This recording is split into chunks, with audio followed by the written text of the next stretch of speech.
Welcome to Middle Age Can Be Your Best Age, the show designed to help make middle age your prime time of life by defying the notion that once you reach 40, 50, or even 60 years old, your crowning achievements are all behind you. Regardless of whether you're just approaching 40 or firmly entrenched in your middle years, it's time to launch your very own personal journey toward a joyful and purpose-filled second half of life. Each week, host Roy Richards, an expert on midlife renewal and author of A Midlife Challenge, Wake Up, will discuss the challenges common to middle age and help guide you to a brighter tomorrow. Now, here's Roy. Well, for so many folks, first of all, hello, welcome to Middle Age Can Be Your Best Age. And for so many folks, early January is the low point of the year. And does that include you? Well, of course, for those of us in the northern U.S. and Canada, a lot of the negative attitude has to do with the weather.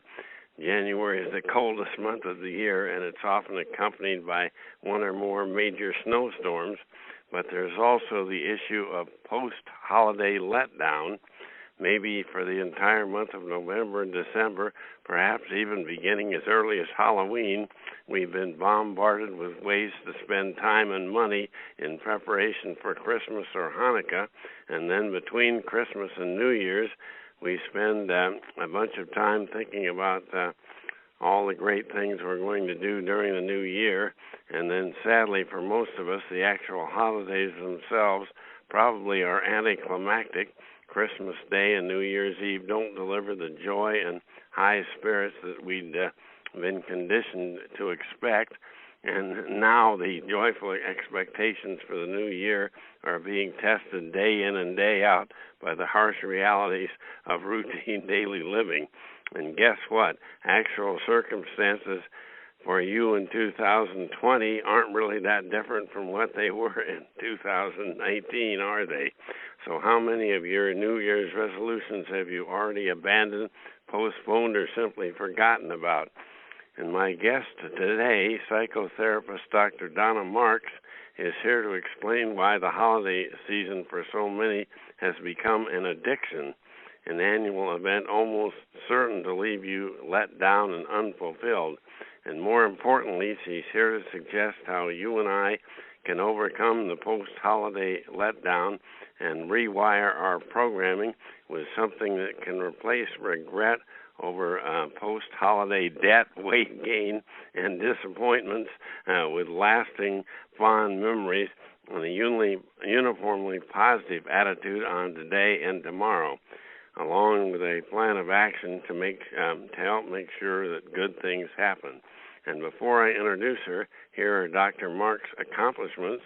She's a licensed psychotherapist and addiction counselor in Palm Beach, Florida, who for more than 30 years has helped thousands break patterns of addiction by reclaiming their minds and learning how to choose love over fear. And she's author of several books, a consultant, public speaker, and educator with a stated mission to save at least 10 million lives through education and prevention by 2030.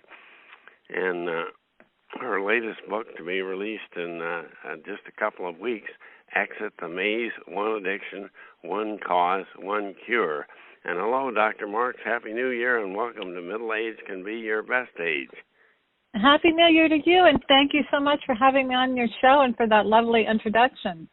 Well, on your in an article on your website, you advise that Christmas, New Year, holiday season can become just another addiction. In your opinion, how does this addiction occur? What brings it on, and what adverse impact does it have upon our lives? Well, I think the first thing we need to understand is the definition of addiction, in my opinion, is doing something again and again and continuing to get a negative result, a negative consequence. Yeah, so every year, pretty foolish, isn't it? Right. You know, an addiction tells us something wonderful is going to happen, and it does for a moment, but then suddenly it becomes just another, letdown.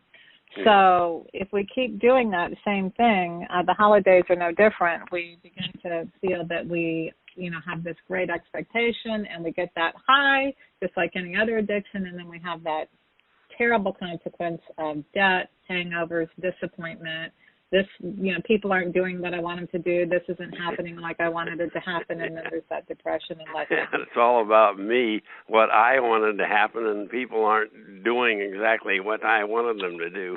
That could be part of it. I think it's fascinating. What do you say that addictions are a substitute for? Well, in my opinion, all addictions are a substitute for self-love. Yeah. So in my book, when I say there's one addiction, it's I call the addiction like a drug-seeking device, and the drug can be anything that will satisfy, filling that hole that those people who are addicted, those of us who have addiction, it'll go anywhere. It'll seek anything, like a vacuum cleaner. Plug into this, plug into this, plug into this. And the holidays is a great way to plug into all of that at once. Yeah. Shopping, food, spending, drinking, yeah. And then all the consequences that follow. Well, what are some of the negative impacts on our lives from holiday addiction, both before the holidays and then in January during our post-holiday letdown? What are some of the most startling or disappointing negative impacts that they have? I mean, you mentioned I think the two most prevalent are going to be death and of course not feeling well from eating and drinking too much. Yeah. Almost all hospitalizations year-round, not just during the holidays, are either substance or food-related illnesses. And if you think about that, that's really staggering. That means if we didn't have food disorders or addictions and substance addictions, the hospitals would be almost empty. Too bad. Yeah, I think you estimate like 100 million Americans are addicted. How did you come up with that estimate? That's really frightening. That's a very conservative estimate. I went on the internet and researched just about 15 addictions, going from pornography, sex addiction, codependency, alcohol addiction, nicotine addiction, video gaming addiction. And I didn't, there's hundreds of addictions, but just in the few that I researched and I outline in my book, there was 100 million people just in the U.S. alone. Addiction to the internet and those video games. I see kids at dinner out in restaurants for their families, their eyes glued to their cell phones, their smartphones, not paying any attention to the parents or the other kids. That's the saddest thing ever. Just the other day I was in a restaurant, and it was a lovely place, windows everywhere, fresh, delicious food. It was one of these organic, healthy food places. Yeah. And a family, family cared enough to bring their children in there. Well, actually, they have a little boy and a little tiny baby. And, they're trying to teach their child, obviously, good nutrition and all. But everybody, the little child who was about 2 or 3 years old. Yeah, well, the 2 or 3 year old child wasn't on the phone, but the parents were on their phones the entire meal, while the child just sitting there, looking around and doing nothing but eating. It was so sad. Mealtime is a time to interact and connect with family members, and it was just so sad to see this little boy sitting there looking so lost. While their parents were on the phone. Well, it's too late to rescue this Christmas, but let's talk a little bit about some solutions to ensure a more merry, stress-free holiday experience next year. What do we need to do to have the best holiday season ever, or at very least a Christmas, New Year's, or Hanukkah we can look back upon with fond memories? What are a few things we can do to prevent that disaster next year? Addiction. I think the most important thing is to refocus our attention to having love in the holiday rather than what are we going to give and what are we going to receive. Yeah, you don't have to give a whole bunch of real expensive gifts to demonstrate that love either. I mean, you can ask 10 people what means more to you, a store-bought item or something that somebody made. Yeah. When someone makes a little item or bakes something, and it doesn't cost nearly as much, but it's a gift of your heart, and people really enjoy those things. And people still do, but to call someone who's sick or see someone sick or make a list of people you haven't talked to for a while and just call to wish them a happy holiday, that can mean so much. But your closest family member is to spend time with them. Like this family, they were spending time together, but it wasn't like connecting. So really spend time with your family and connecting with them without it being focusing on shopping, food, drinking, and all that. Just time together. Yeah. Showing love to each other. Yeah, the gift of time is probably the best thing that any of us have to offer, and that's really not just spending physical time with people, but actually connecting with them. Right. Putting away it that means looking in their eye, having a face-to-face conversation, asking about the person, how they feel, what's going on, what's happening in their life. It's so important. Well, let's concentrate on today. Instead, people are saying they're too busy to give that time, but what they're busy doing is shopping. They're shopping and working. Or working, cleaning the preparing house for guests, or exactly planning menus. Exactly. Right.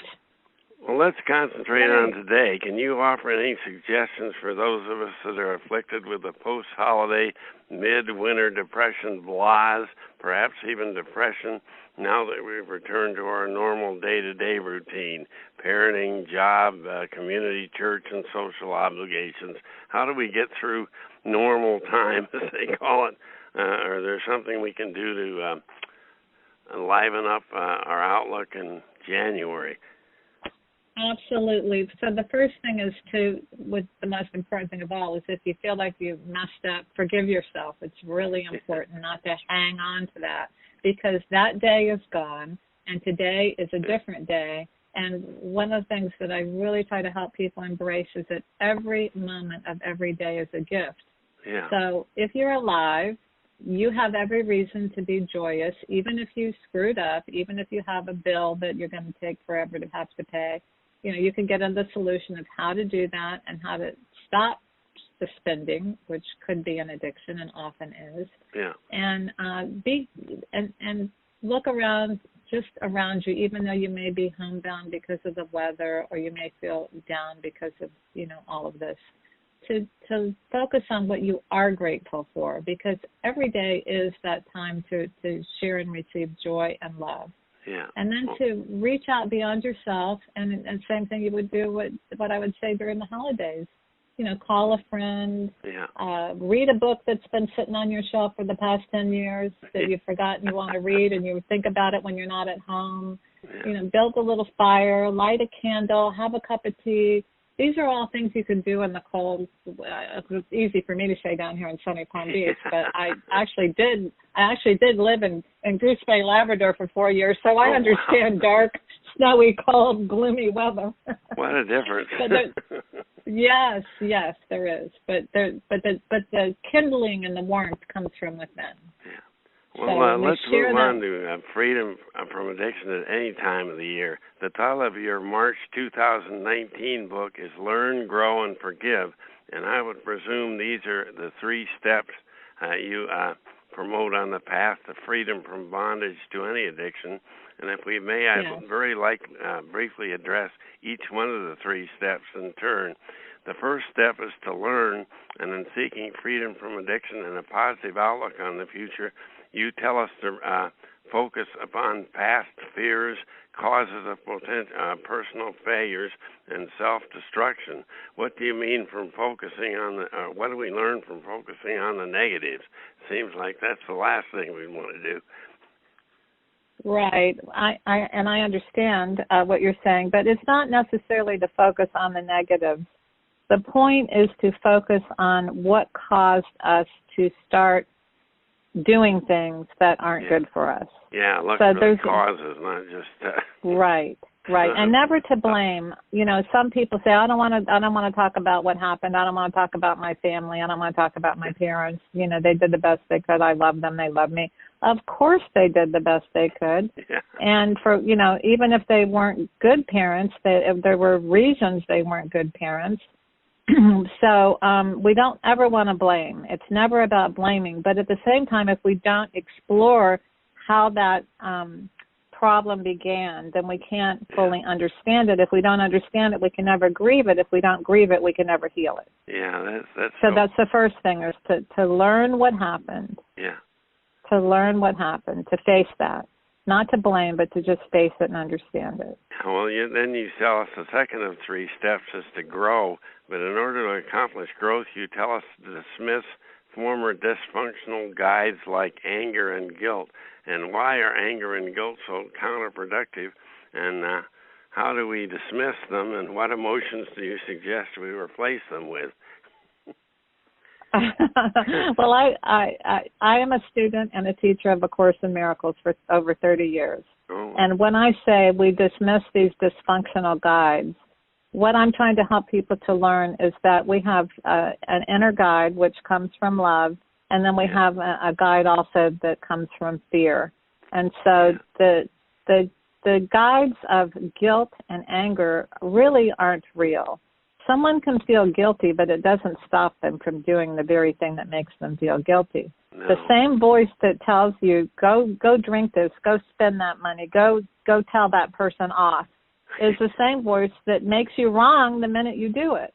So it's a guide that's dysfunctional. It keeps you going around in a circle, like a dog chasing its tail, and you get nowhere. So I say, let's look at the fear that's underneath the anger and guilt. Yeah. Then you can start learning how to replace that fear with love. Yeah, that's for sure. Well, your third and final step to freedom from bondage is to forgive. And why is it so important that we forgive someone, maybe even a person who intended to harm us, if we want to gain complete freedom from bondage? Is it only natural and okay to continue to harbor hard feelings against someone who intentionally hurt us, maybe long ago, so long as these hard feelings in no way impact a positive outlook going forward? What's the problem? Why is it necessary we forgive? Well, I'm not saying that it's necessary. I'm saying that if someone wants to be happy and to enjoy their life, if they're carrying around resentment, like I say in the book, it's like carrying around a 100-pound bag of potatoes. Like you get up in the morning, you got to lug that around with you. You got to lug it to the bathroom. You got to lug it to the shower. You got to lug it to work. Try making love with someone with a 100-pound, sack of potatoes. Try combing your hair. Try getting in your car. I mean, that's baggage that you're carrying around all the time. So it's not necessary to get rid of it. It just doesn't serve any purpose. Yeah, and furthermore, it doesn't harm the person you're mad at. It only harms yourself and your own attitude. Right. Well, and the real core issue, which I did not know in psychology or did not learn in school, but I did learn it in the Course in Miracles, is that when I haven't forgiven somebody else, I really haven't forgiven myself. Even if some perpetrator hurt me as a child, that little girl blamed herself for that. What did I do to cause this to happen? Yeah, that's good. So forgiveness is releasing ourselves, not the other person. Well, you state the intended destination of the 3-step process, learn, grow, and forgive, is spiritual success. And is this spirituality, as you define it, simply between an individual and God? And is spirituality possible only for believers in one of the world's great religions? Or can an agnostic or a non-believer also become spiritual? Well, so many people are hung up on religion and spirituality, and I can understand why, because religion has been force-fed to many people, and some people have used it as an addiction to feel okay, and it doesn't. Sometimes, true spirituality, you do feel okay. So what I try to convey is, let's just call, rather than talking about who's right and whose God is right and all that, let's talk about love. That's what the great masters have taught us to do, is to love one another and love ourselves. Yeah. So the book, Learn, Grow, Forgive, helps you to remove the barriers to loving yourself. And when you can love yourself, you can truly love others. And then you can be open to your own spirituality, and sharing and receiving love is the ultimate spirituality. Few people recognize the true significance of the statement of Jesus, love your neighbor as yourself, and they always forget the as yourself part. Because you can't really give love unless you love yourself and respect yourself. Exactly. And when I've worked with people, one of the things I've noticed is sometimes people are very spiritual, but they're very stuck. Or they're very loving, but they're not spiritual. So there's that gap is where the healing needs to take place. Yeah, that's for sure. Well, for the past 30 years, you've successfully educated and inspired folks on overcoming their addictions. But you personally have triumphed over tremendous challenges yourself. Please describe the difficult circumstances you faced as a teenager and young adult, and what happened that inspired you to change your entire attitude and while a single parent, to obtain both college and doctorate degrees and launch your successful psychotherapy practice and helping others break free. What inspired you to make that tremendously positive change in your life? Well, it was a process, and there's been some curves in the road along the way, but I have been determined to get around those curves and get to the other side. But the greatest thing is when I was very young, because I had a lot of pain being raised in a very painful environment that had alcoholism and verbal abuse, physical and sexual abuse in it. Very little I said. I started praying to something, and I was able to get some conscious messages like, this is not your fault. This person is sick, which, at 5 years old, getting that kind of internal message was pretty amazing.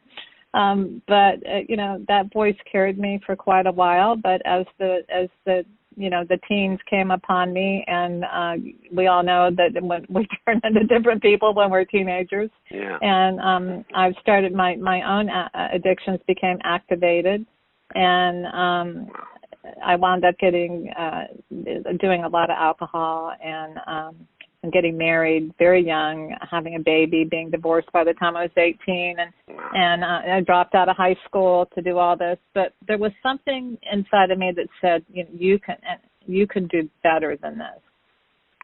So that inspired me.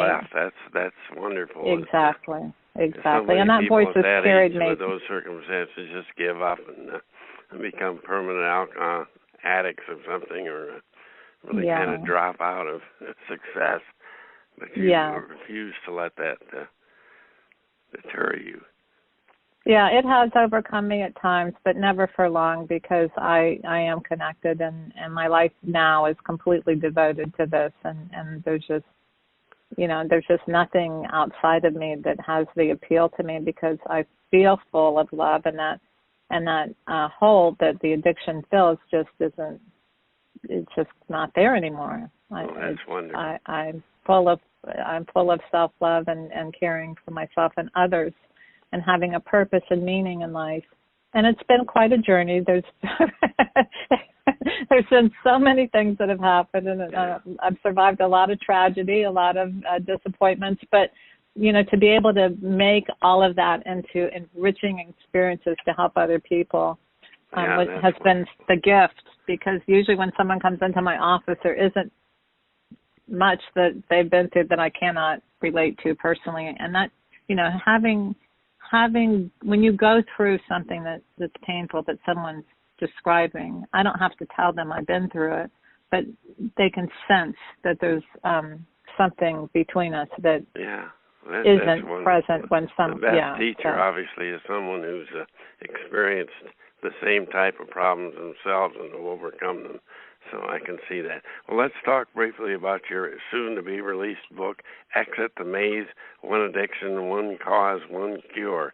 What's the significance of the title, and what is the maze, and do you contend that each addiction has only one cause and only one cure?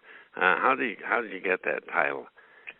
So that came about as a result of my working in the field for so many years, and diagnosing a patient with an addiction, referring them to treatment. Rarely does someone stay sober, or they get sober and then they just start doing something else. And so, and my own recovery as well. I mean, I went from, I quit drinking, and then I quit smoking, And then, I noticed I was eating a lot of sugar, so I quit that. Right. And then I wanted to eat, so I started exercising and doing long-distance bicycling and then marathon running, and da-da-da-da-da-da-da-da.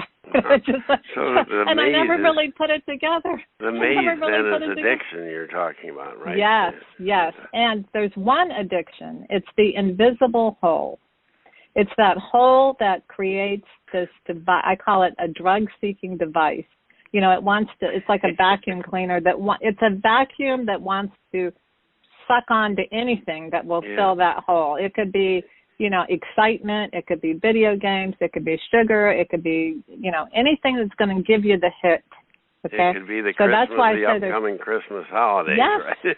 Yes, the excitement of that, yes. Yeah. And so what I'm saying in the book is there's only one addiction. It's that invisible hole that's constantly trying to get filled.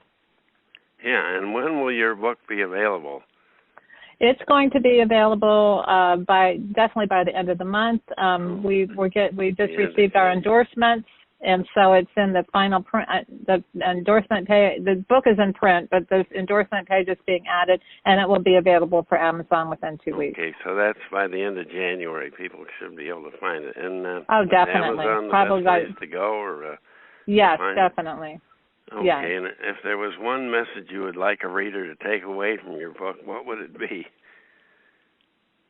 That rather than seeking for things that are destroying your the beauty of your soul and your mind and your body, learn how to love yourself instead. Yeah, that's certainly a message everyone can use. Well, tell us a bit about your counseling services. Do you treat people only face-to-face in beautiful Palm Beach, or can they obtain counseling online, or how do they go about getting advice from you? Well, I do have many people that I work with that are either phone sessions or video sessions. My practice is pretty full, so I would suggest people, buy a copy of the book and read that if they can't get an appointment with me. But I do have openings from time to time. And I'm also going to be doing some more public speaking and workshops, so they could always go into my website, www.drdonnamarks.com, and find out more about Donna that. Marks, right? You don't spell doctor Correct. out. It's Dr. Right, Dr. Donna Marks. Yeah. Yes, MARKS.com. Okay, fine. Well, in conclusion, if there's one time of the year when you and I are most likely to fall into a dull, uninspiring routine, it's in the dead of winter, shortly after the Christmas, New Year's holiday season. And a reason that, as my guest, Dr. Donna Marks, points out, has become an addiction this season of holidays. But as Dr. Marks also explains, each one of us can overcome any blockage that is holding us back from the positive, joyful, goal-oriented life each one of us was created to lead. And for a guide and counselor, who is better suited to lead us to a brighter tomorrow than Dr. Donna Marks, a remarkable professional who rose from high school dropout and a single mom at 18 to become a prolific author, educator, a psychotherapist, and addiction counselor with 30-plus years of helping folks like you and me overcome life's challenges. And I'm sure you'll agree the best teachers are folks who have conquered major life challenges themselves.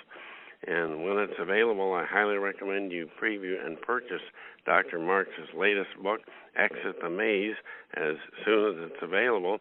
And you also might check out her March 2019 book, available right now, Love, Learn, Grow, and Forgive. And that's the 3 steps you need to take, we all need to take, to overcome an addiction.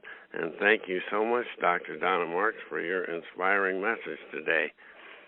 It's been wonderful being on your show. Thank you. And best of success with your brand new book and all that you do. Let's reach that 10 million goal that you have by 2030. Thank you. Thank you for helping me do that. Before we close today's program, I'd like to talk about a problem that plagues so many of us at middle age, I guess at any age, and that's the ability so many nights to get a good night's sleep. And I don't know about you, but I have trouble on certain nights when my mind simply won't shut down and let me get to sleep, get that peaceful night's rest we all need and deserve.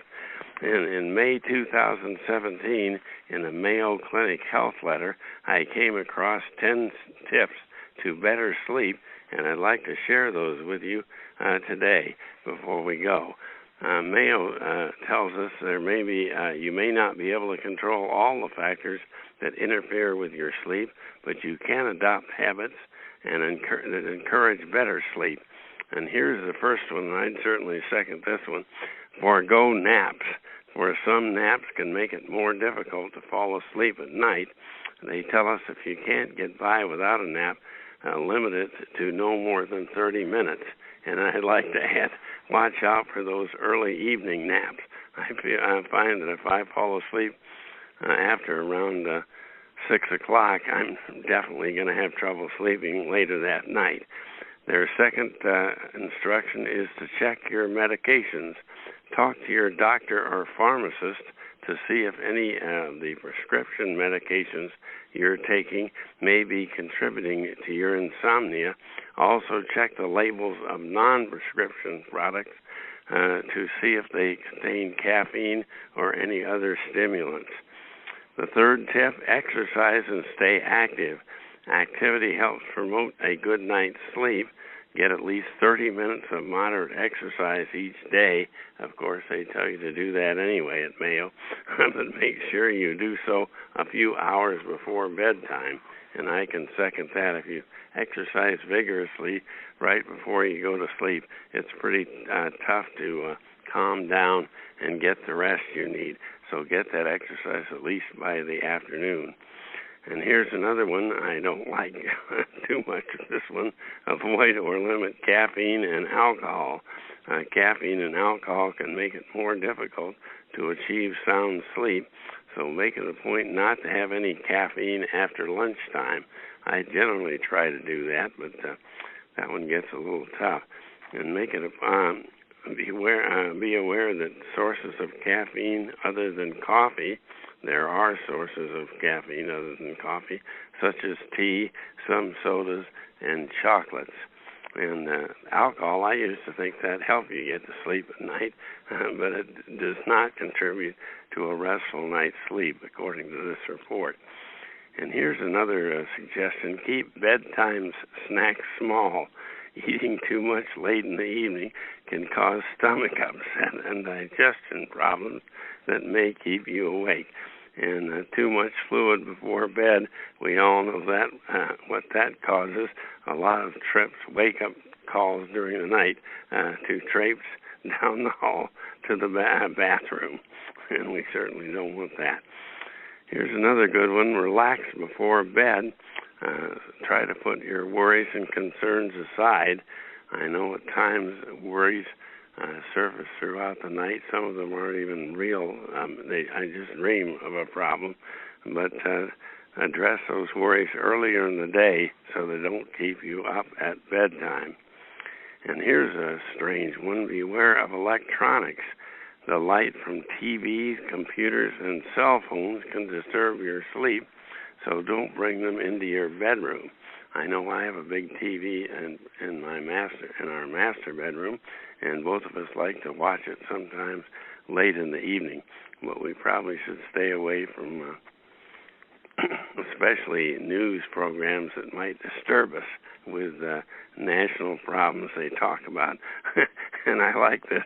They say reserve the bedroom for sleep and sex. That certainly sounds like a good idea.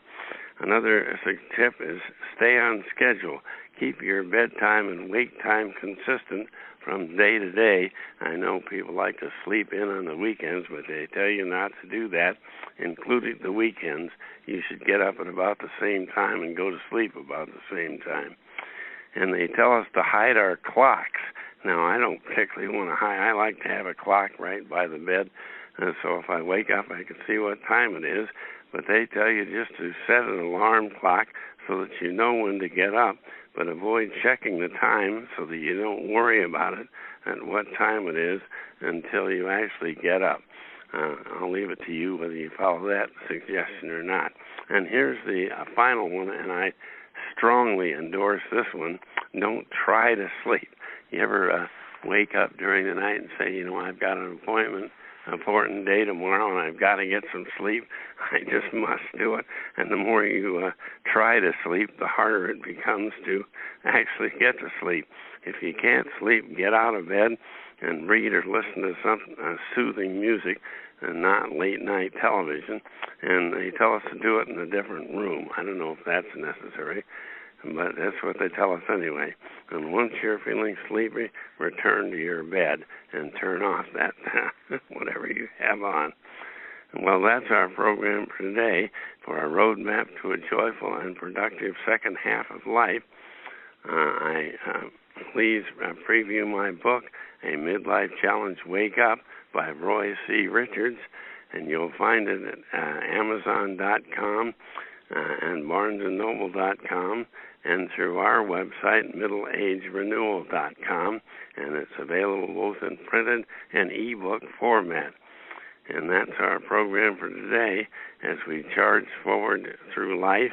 May this new year be the best ever for you and your family and loved ones. And bye for now from Middle Age Can Be Your Best Age. You've been listening to Middle Age Can Be Your Best Age, hosted by Roy Richards, an expert on midlife renewal and author of both A Midlife Challenge, Wake Up, and Wake Up, Captain and Crew, Restart Your Engines. You can learn more about Roy and his Middle Age Renewal Training System by visiting his website, middleagerenewal.com.